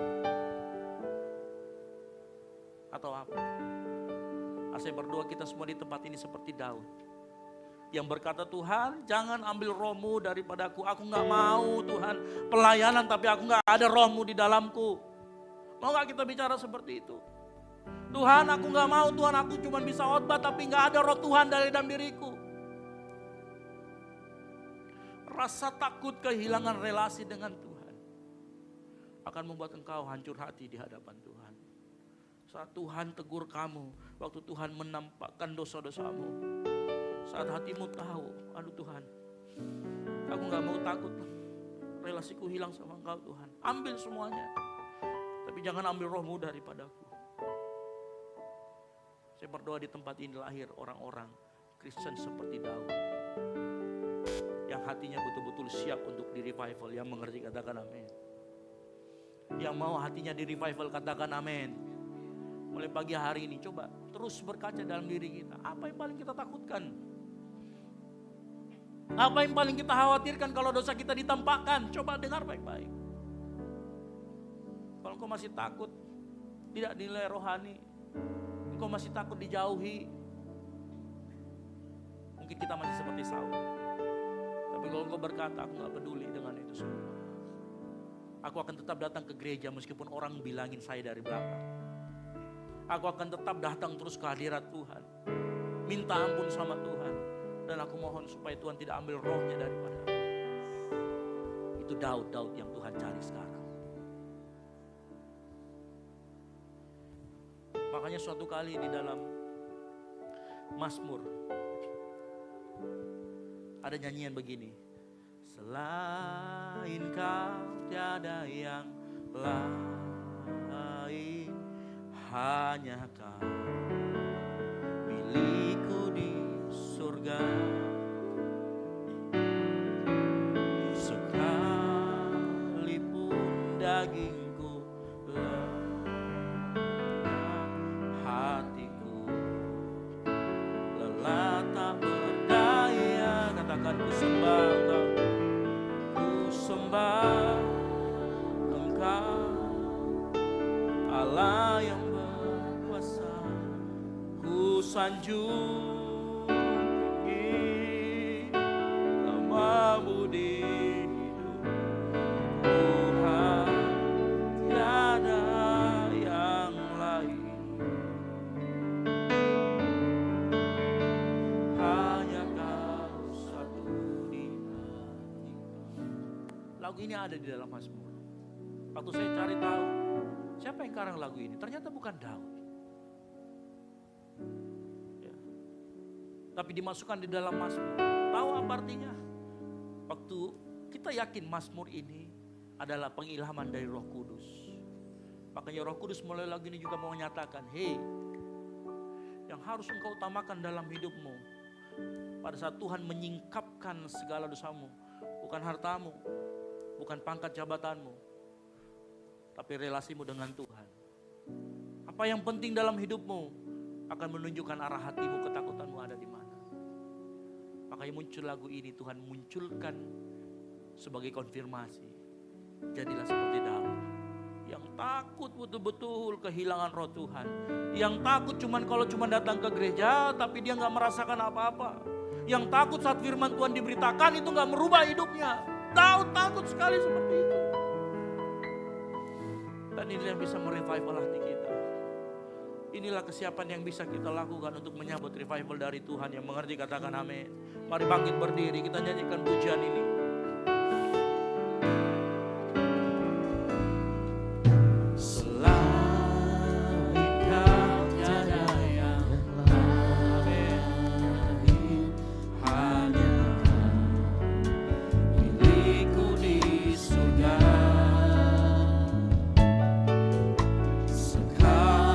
Sekalipun dagingku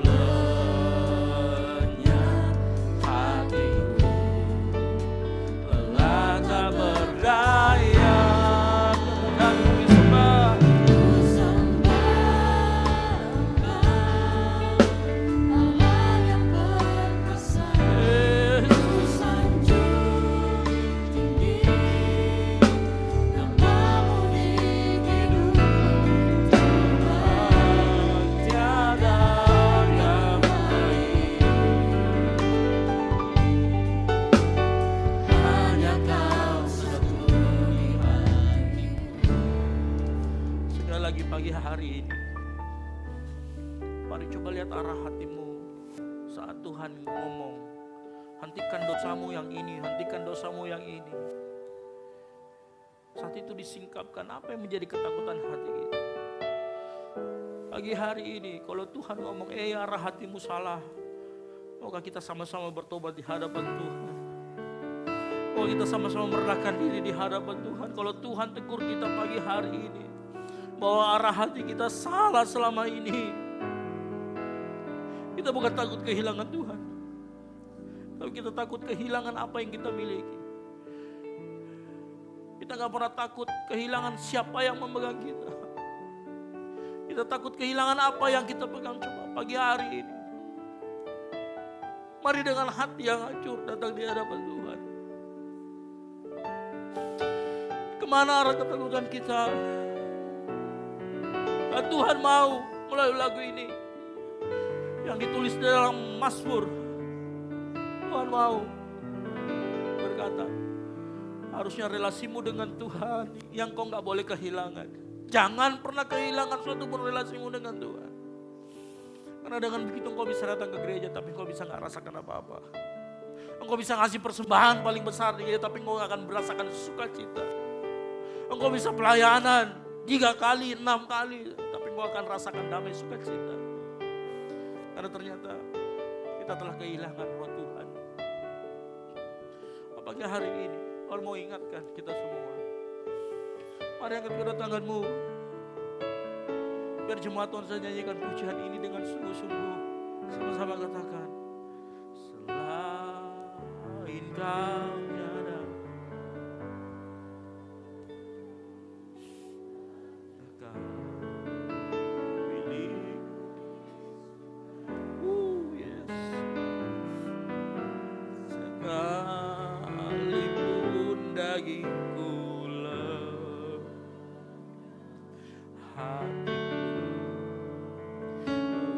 tak berdaya, akan ku sembah Kau, Allah yang berkuasa. Ku sanjung tinggi namamu di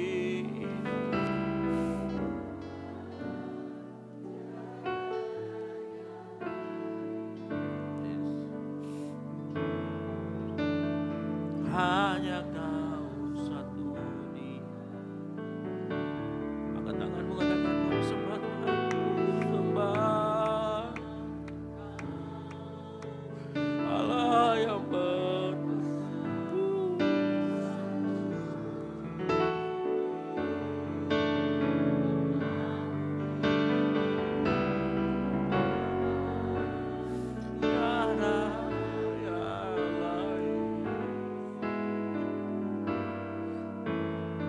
hanya Kau satu di hatiku. Mari pagi hari ini kau berbicara sama Tuhan. Bicara sama Tuhan melalui hatimu. Tuhan, aku gak mau Tuhan melangkah tanpa Engkau. Aku takut kehilangan relasi dengan Engkau Tuhan. Mari ngomong sama Tuhan pagi hari ini. Kalau Ia berbicara jelas kepada dirimu pagi hari ini, rendahkan dirimu di hadapan Tuhan. Ngomong, ampun Tuhan, Kamu yang paling penting dalam hidupku Tuhan. Kamu yang paling terutama dalam hidup ini. Ngomong sama Tuhan, aku takut kehilangan-Mu Tuhan, jauh lebih dari apapun. Aku takut Tuhan kehilangan-Mu. Tuhan lagi cari orang-orang seperti Daud. Tuhan lagi cari orang-orang yang hancur hati. Tuhan lagi cari orang-orang yang mau hatinya ditundukkan oleh kehendak Tuhan. Tuhan lagi cari orang yang hatinya hancur remuk saat Tuhan tegur.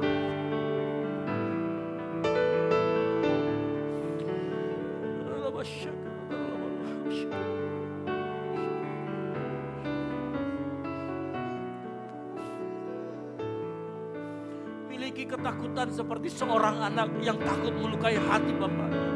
Takut hubungan dengan bapaknya rusak. Miliki mental anak, jangan miliki mental budak. Yang takut akan hukuman, yang takut akan konsekuensi.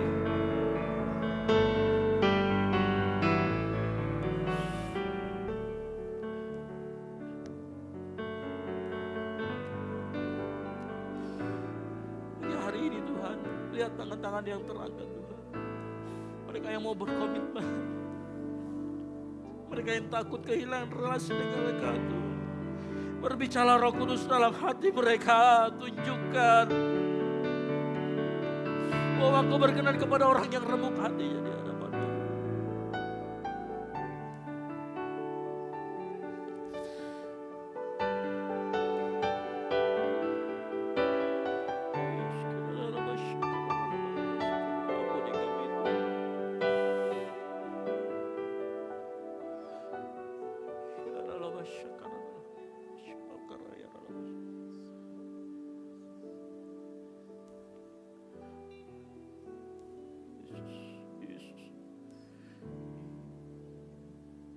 Yesus, hanya Kau yang ku andalkan,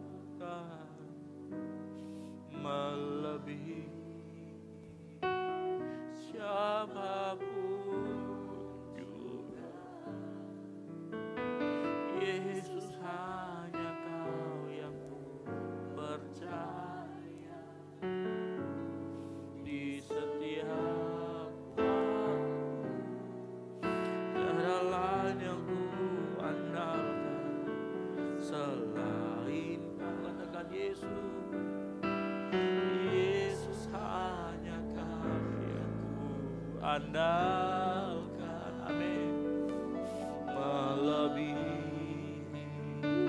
siapapun juga. Yesus, hanya Kau yang ku percaya. Di setiap waktu, tiada lain yang ku andalkan selain Kau, Yesus. Pagi hari ini ya Roh Kudus, berbicara kepada setiap pribadi demi pribadi di tempat. Kalau mereka yang sudah siap untuk mengalami revival, berbicara kepada setiap pribadi. Kami siap mendengarkan. Kami siap tunduk Tuhan. Hamba-Mu selesai berbicara. Hamba-Mu selesai menyampaikan kebenaran firman. Tapi hamba-Mu yakin dan percaya Roh Kudus terus bekerja di antara setiap kami. Roh Kudus akan terus mengingatkan akan firman Tuhan yang sudah disampaikan. Sehingga tiap hari kita bisa melihat cerminan diri kita. Apa yang kita takutkan, apa yang kita pedulikan, apa yang kita sembah. Dari tempat ini hamba-Mu berdoa untuk setiap jemaat Tuhan yang pagi hari ini, yang siap mengalami revival Tuhan, turunkan revival dalam kehidupan mereka. Yang siap mengalami terobosan Tuhan, berikan terobosan-terobosan baru dalam kehidupan mereka. Melalui hati yang meremuk hati, hati yang mau dibentuk oleh Tuhan.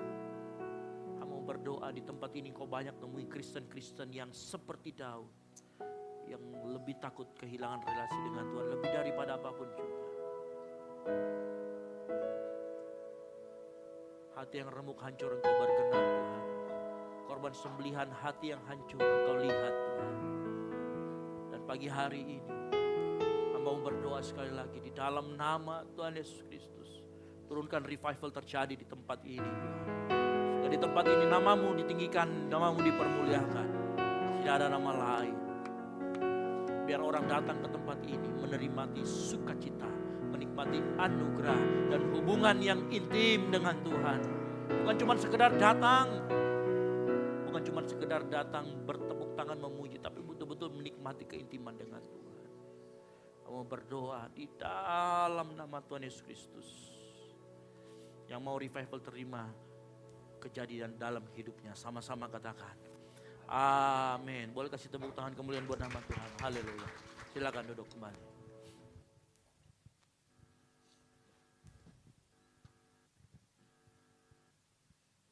Saudara kita diberkati pagi hari ini oleh kebenaran firman Tuhan, boleh lambaikan tangan kita. Kita semakin dan yakin dan percaya bahwa firman Tuhan semakin menguatkan kehidupan kita. Amin. Tiba saatnya kita akan membawa persembahan kita. Bapak Ibu jemaat yang dikasih Tuhan, di bagian belakang kursi, bagian depan kita ada amplop persembahan. Di setiap bulan di minggu kedua kita ada tambahan satu amplop persembahan, yaitu amplop misi yang berwarna orange. Jadi untuk amplop yang pertama diperuntukkan untuk operasional pastori, untuk yang amplop yang kedua untuk kas gereja, dan untuk amplop yang ketiga untuk kas misi. Dan juga ketika mengantarkan atau memberikan persembahan, di bagian atas kotak persembahan terdapat ayat Alkitab untuk Bapak Ibu jemaat yang dikasih Tuhan yang belum sempat mengambil ayat Alkitab di awal tahun, boleh mengambilnya dan boleh menjadikan rema untuk perjalanan kehidupan kita sepanjang tahun 2026. Amin. Mari sama-sama yang sudah mempersiapkan amplop persembahan, kita angkat amplop persembahan kita berdoa bersama-sama. Kami bersyukur untuk segala kebaikan dan anugerah-Mu Tuhan. Terima kasih buat hari ini, terima kasih buat kebenaran firman Tuhan. Dan saat ini kami akan bawa persembahan kami. Kami percaya Tuhan semakin lebih lagi apa yang Tuhan kerjakan dalam kehidupan kami. Bahkan setiap jemaat-Mu yang akan mengambil ayat emas di tahun 2026 ini Tuhan, kami percaya menjadi rema dalam kehidupan kami Tuhan, dan membawa kehidupan kami semakin dekat dengan Engkau. Terima kasih Bapa. Kami siap memberi di dalam nama Tuhan kami Yesus Kristus. Kami bersyukur. Haleluya. Amin. Persembahan akan diberikan mulai dari sebelah kiri, tengah dan kanan, dan mengikuti arahan daripada Asyar. Selamat memberi, Tuhan Yesus memberkati kita semuanya.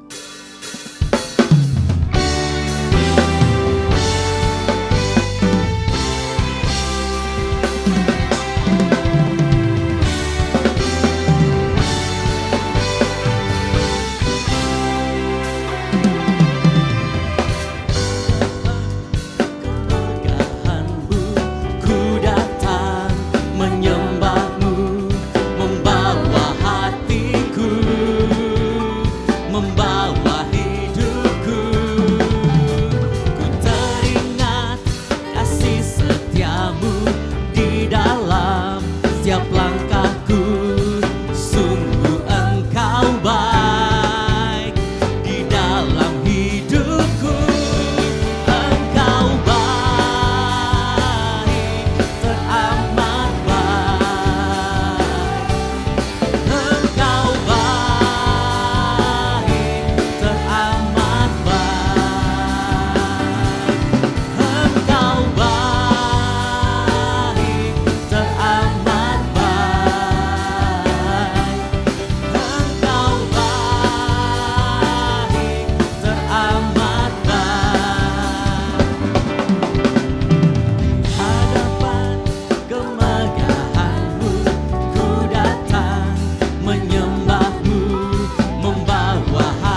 Engkau Tuhan, Engkau baik, teramat baik. Lebih lagi katakan Kau baik Tuhan. Engkau baik, teramat baik. Engkau baik, teramat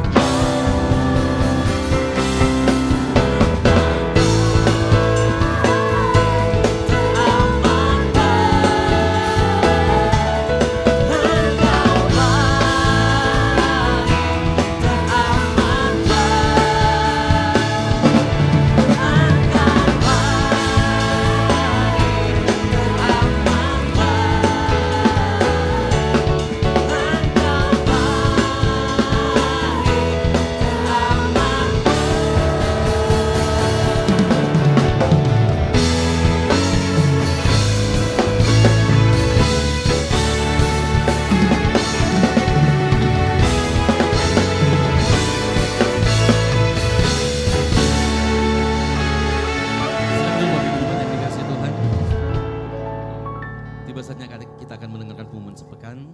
Pada tim multimedia dipersilakan. Shalom jemaat yang dikasihi Tuhan, berikut beberapa informasi kegiatan GBI Oikumene selama 1 minggu ke depan. Doa pelayan dan puasa akan diadakan pada hari Sabtu pukul 6 sore bertempat di gereja. Gladi bersih untuk ibadah raya pertama akan diadakan pada hari Sabtu pukul 7 malam, ibadah raya 2 pada hari Minggu pukul setengah 3 sore, dan gladi bersih untuk ibadah raya ketiga akan diadakan pada hari Sabtu pukul 10 pagi. Ibadah raya Minggu diadakan sebanyak 3 kali, yaitu pukul 9 pagi, pukul setengah 5 sore, dan pukul 7 malam. Ibadah raya yang pertama dan yang kedua akan disertai ibadah anak sekolah minggu. Ibadah-ibadah ini dapat disaksikan secara online melalui live YouTube GBI Oikumene. Bagi saudara-saudari yang ingin mendapatkan dukungan doa, silakan menghubungi nomor berikut. Pondok Daud akan diadakan setiap hari Selasa dan Jumat pukul 3 sore bertempat di ruang sekolah minggu. Bagi jemaat Tuhan yang berkerinduan untuk didoakan, silakan mengisi form pokok doa yang telah disiapkan. Mari tetap saling menopang dalam doa-doa kita kepada Tuhan. Bagi saudara-saudari yang membutuhkan layanan konseling, penyerahan anak, dan pernikahan, silakan menghubungi nomor berikut. Baptisan akan diadakan pada minggu terakhir setiap 3 bulan sekali. Bagi saudara sekalian yang membutuhkan layanan baptisan, silakan menghubungi nomor berikut.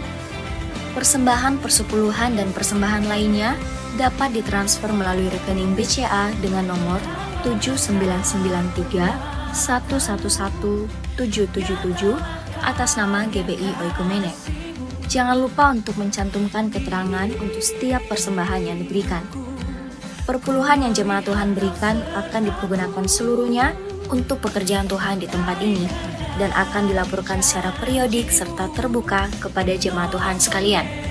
Bagi Bapak Ibu jemaat Tuhan dan saudara sekalian yang rindu untuk melayani Tuhan, silakan mengisi formulir dengan cara scan barcode berikut atau menghubungi nomor berikut. Mari memakai waktu dan talenta yang Tuhan beri bagi kemuliaan namanya. Demikian informasi mengenai kegiatan GBI Oikumene selama sepekan. Selamat hari Minggu, Tuhan Yesus memberkati.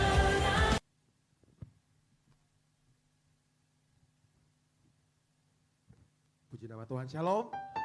Saya sungguh yakin dan percaya kita semua yang hadir pada pagi hari ini diberkati Tuhan, amin. Izin menyampaikan beberapa tambahan penyampaian. Yang pertama, kami menyambut dengan sukacita bagi Bapak Ibu Saudara sekalian yang baru pertama kali hadir beribadah bersama-sama dengan kami di tempat ini di GBI Oikumene. Selamat datang dalam keluarga besar GBI Oikumene. Senang sekali boleh berjumpa, beribadah bersama-sama dengan Bapak Ibu Saudara sekalian. Di samping kiri kanan Bapak Ibu Saudara sekalian ada para pelayan asar yang bawa form selamat datang. Bagi Bapak Ibu Saudara sekalian yang baru pertama kali hadir, jangan ragu-ragu untuk diambil, silakan diambil formnya, boleh diisi. Dan juga para pelayan asar membawa form pokok doa. Bagi Bapak Ibu Saudara sekalian yang ingin didoakan, boleh segera diambil. Apapun bentuk kerinduan Bapak Ibu Saudara sekalian yang ingin didoakan, boleh juga diambil. Dan setelah mengisi form selamat datang dan pokok doa, boleh kembalikan kepada pelayan asar dan akan ditukarkan dengan souvenir yang sudah disiapkan oleh gereja. Untuk penyampaian berikutnya, untuk selama sepekan belum ada kegiatan rutin yang akan dilaksanakan di tempat ini. Namun ada menara pondok doa yang terus akan dilaksanakan di tempat ini pada setiap hari Selasa dan Jumat di jam 3 sore. Bagi Bapak Ibu Saudara sekalian yang rindu untuk sama-sama kita berdoa di tempat ini, boleh hadir di tempat ini pada pukul 3 sore di setiap hari Selasa dan Jumat. Berikutnya saya menyampaikan kepada Bapak Ibu Saudara sekalian, kita mau bersama-sama berdoa. Ada beberapa jemaat Tuhan yang saat ini mengalami banjir. Saya berdoa biar sukacita Tuhan, kita semua yang ada di tempat ini saling mendoakan bagi jemaat Tuhan sekalian yang ada di tempat ini. Demikian untuk pengumuman selama sepekan. Tuhan Yesus memberkati kita semua.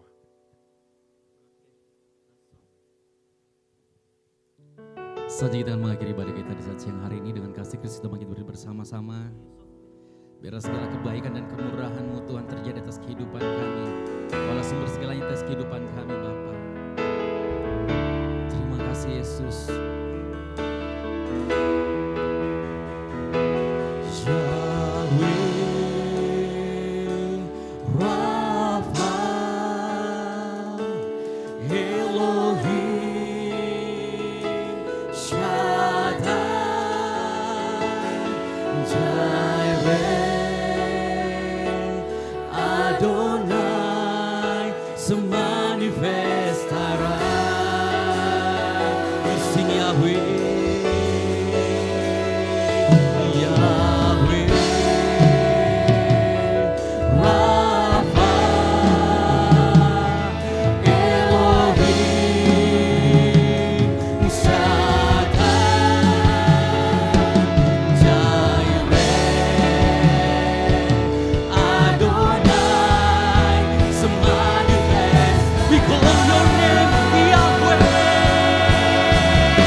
mengucap syukur kepadamu pada pagi hari ini.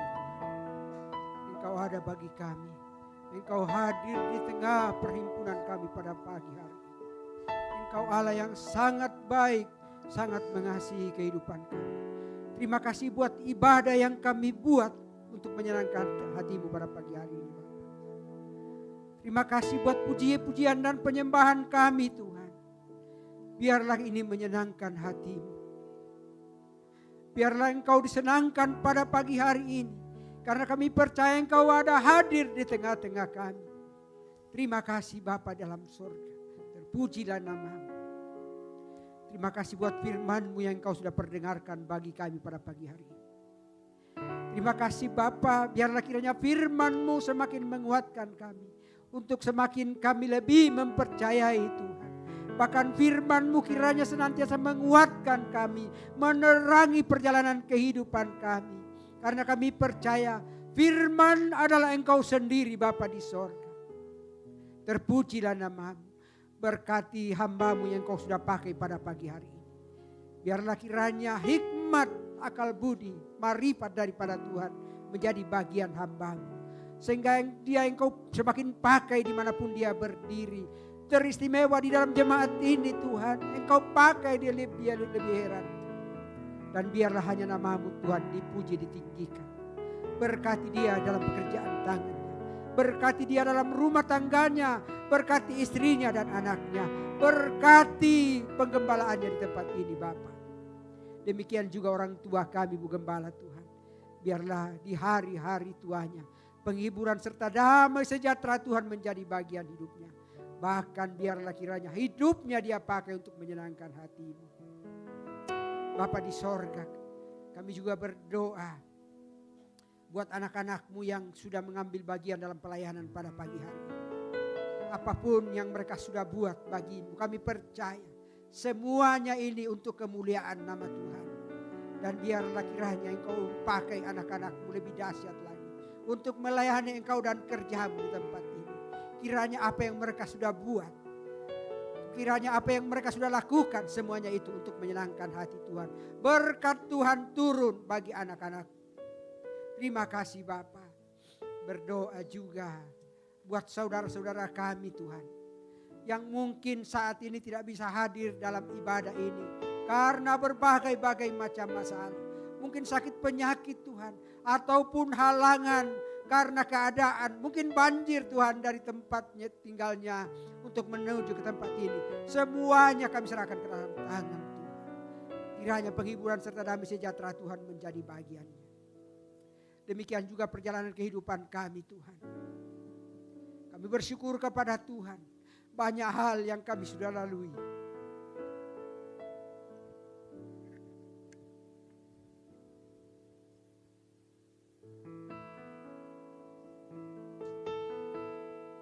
Banyak tantangan yang kami hadapi Tuhan. Teristimewa keluarga hamba-Mu yang berdosa. Kami tetap bersyukur kepada Tuhan. Kami percaya Tuhan tidak pernah meninggalkan kami. Kami percaya bahwa ada rencana Tuhan yang dahsyat yang kami boleh alami dalam kehidupan kami. Terima kasih Bapa. Dan mungkin juga banyak keluarga-keluarga yang menghadapi banyak masalah.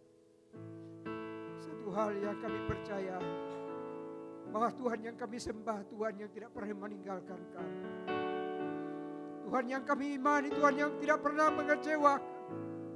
Tapi Tuhan yang kami sembah, Tuhan yang akan menopang perjalanan kehidupan kami. Sepanjang tahun 2026 yang kami hadapi. Kami tidak akan takut dan kami tidak akan gentar.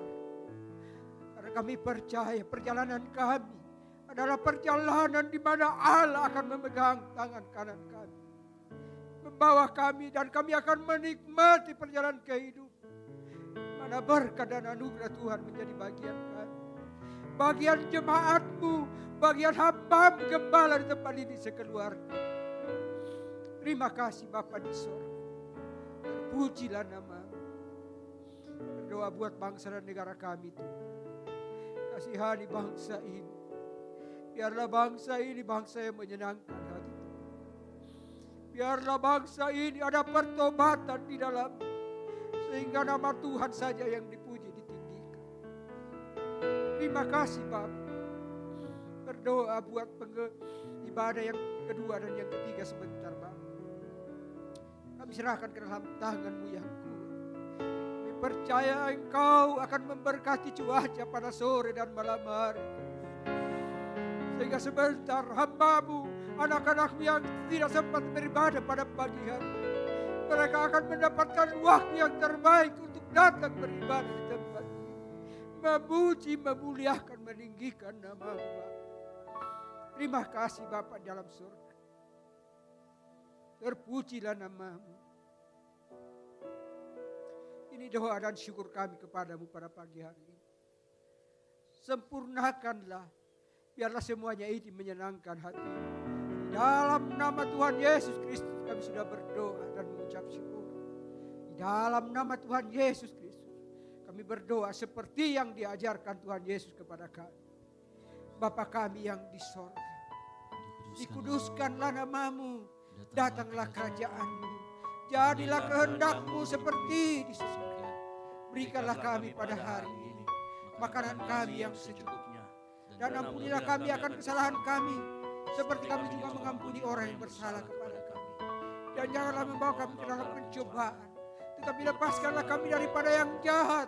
Karena Engkaulah yang punya kerajaan dan kuasa dan kemuliaan sampai selama-lamanya. Mari kita angkat kedua tangan kita terima berkat dari Tuhan. Tuhan memberkati engkau dan melindungi engkau. Tuhan menyinari engkau dengan wajahnya dan memberi engkau kasih karunia. Tuhan menghadapkan wajahnya kepadamu dan memberi engkau damai sejahtera. Penyertaannya akan selalu sempurna dalam sekolahmu, dalam kuliahmu, dalam pekerjaanmu, dan dalam rumah tanggamu. Oleh karena itu pulanglah, jadilah garam dan terang sehingga Injil diberitakan melalui hidupmu. Dan biarlah anugerah dari Allah Bapa, keselamatan di dalam Kristus Yesus, dan penyertaan yang manis oleh Roh Kudus menyertai kita semua mulai dari saat ini sampai dengan Maranatha. Tuhan Yesus datang kembali menjemput kita semua di awan-awan permai. Sebab bagi Dialah segala kehormatan, kemuliaan sampai selama-lamanya. Yang diberkati Tuhan, sama-sama katakan amin. Selamat hari Minggu, terus memberkati, dan silakan mengambil satu doa sejenak.